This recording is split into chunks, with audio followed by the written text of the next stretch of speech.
नहीं, फिर यहाँ पे हम लोग दर्शकों को सबसे पहले ये बताना चाहेंगे कि जैसे सर बता रहे हैं, तो अपने मन से ही ये कुछ भी चीजें का प्रयोग नहीं करना चाहिए, and you should always go to a concern physician. तो उन्हें उनके बताने के डायरेक्शंस पर ही ये सब चीजें फॉलो करनी चाहिए। Is am I right sir? बिल्कुल बिल्कुल, आप कोई भी फास्टिंग आरंभ करने वाले हो तो आप देखिए कि कौन फास्टिंग का एक्सपर्ट है। एग्जैक्टली। ऐसा जरूरी नहीं कि कोई डाइटिशियन हो तो फास्टिंग का एक्सपर्ट हो। फास्टिंग का हाँ। एक्सपर्ट स्पेशली तो आपको नेचुरोपैथी मिलेगा। तो एग्जैक्टली। उसकी मदद से आप फास्टिंग को उसकी देखरेख में शुरू करो, और सबसे अच्छा तरीका है कि नेचुरोपैथी सेंटर में रह के कुछ दिन उपवास करो। तो वहां पूरा एक एटमॉस्फेयर मिलता है फास्टिंग का।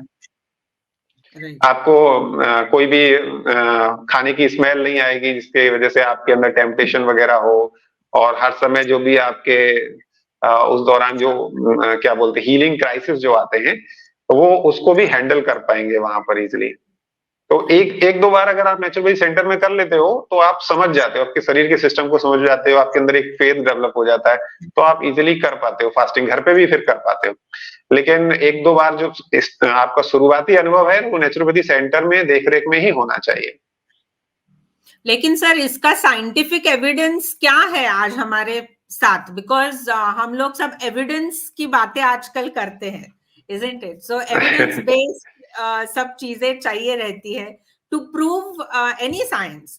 तो बहुत लोगों का ऐसा समझना है कि इसके पीछे का साइंटिफिक बेस भी हमको समझना चाहिए। तो इस पे आपके क्या व्यूज है? महात्मा गांधी जी जो थे ना, वो काफी उपवास करते थे। तो उनके अपने फिजिशियंस भी थे। तो 18 मई की घटना है जब उनका उपवास चला था, 18 मई 1933।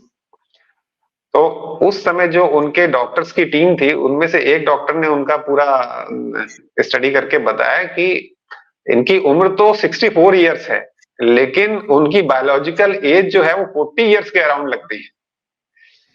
तो और भी काफी एविडेंसेस हैं, कम टू दैट। बट जो इसके पीछे कॉन्सेप्ट है फास्टिंग के पीछे, वो कॉन्सेप्ट ऑफ रेस्ट है। ओके। देखो आप अगर फ्री हो घर पे अकेले, आजकल के लोग तो मोबाइल पे बिजी रहते हैं, लेकिन अगर आप अपनी मम्मी को अपनी दादी को देखो, उन्हें घर पे खाली बैठाओगे, बस कोई काम नहीं है, तो वो सारे बर्तनों में से कुछ ना कुछ निकाल के साफ करना, कुछ पुराना पुराना कचरा कुछ साफ ना करने कुछ में लग करेंगे। जाएंगे, है ना। तो ऐसा ही जो हमारे बॉडी का अंदर का सिस्टम है ना, ये दादी माँ के दिमाग का है। जब ये फ्री होता है, जब ये खाली होता है, जिसके पास कोई काम नहीं होता, तो हमारे शरीर का जितना भी मेटाबॉलिक वेस्ट है उसको निकालने में लग जाता है। तो जब मेटाबॉलिक वेस्ट निकल जाता है, उसके बाद शरीर क्या करता है, सर्वाइवल मोड में जाता है। सर्वाइवल मोड में जाता है, जैसे आप किसी आदमी को घर पे रख दो अकेला, उसके पास खाने पीने का सामान जो कुछ था वो रख दिया और आपने बंद कर दिया। तो पहले तो रेगुलर खाना जो रखा है वो खाएगा, उसके बाद फ्रिज में कहीं भी इधर उधर दवा कुचा होगा उसे निकाल निकाल के खाएगा, वो भी हो जाएगा। तो फिर खुद बना बना के खाएगा कि हाँ आटा मिल गया, कहीं से चावल मिल गई, कहीं से दाल मिल गया, कहीं से कुछ मिल गया। तो ऐसा सेम सिस्टम हमारे शरीर में होता है। जब हम उपवास करते हैं तो हमारे शरीर का पहले फूड कहाँ स्टोर होता है, इंटेस्टाइन में, उधर से रस बन गया आपका, वो करीब करीब आपका 12 आवर्स में यूटिलाइज हो गया। आफ्टर 36 आवर्स आपका जो लिवर है उसके आजू बाजू जो ग्लाइकोजन वगैरह डिपॉजिट है वो भी सब यूज हो गया। उसके बाद बॉडी फैट से एनर्जी जनरेट करना शुरू कर देती है, तो कीटोन बॉडी शरीर में बनने लगती है।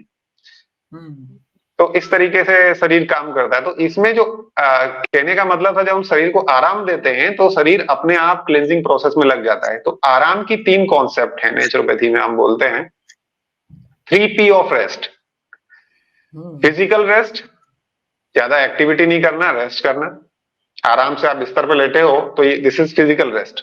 साइकोलॉजिकल रेस्ट, कि आप लेटे दो आराम से, लेकिन दिमाग भी आपका शांत रहे, फालतू के थॉट्स नहीं चले, आप वरी में नहीं हो, आप एंजाइटी में नहीं हो, आप डिप्रेशन में नहीं हो, ठीक है, कुछ अचानक हो जाने का डर नहीं है। तो ये हो गया आपका साइकोलॉजिकल रेस्ट, और आप हैप्पी या माइंडफुल एक्टिविटी, मतलब आप माइंडफुल।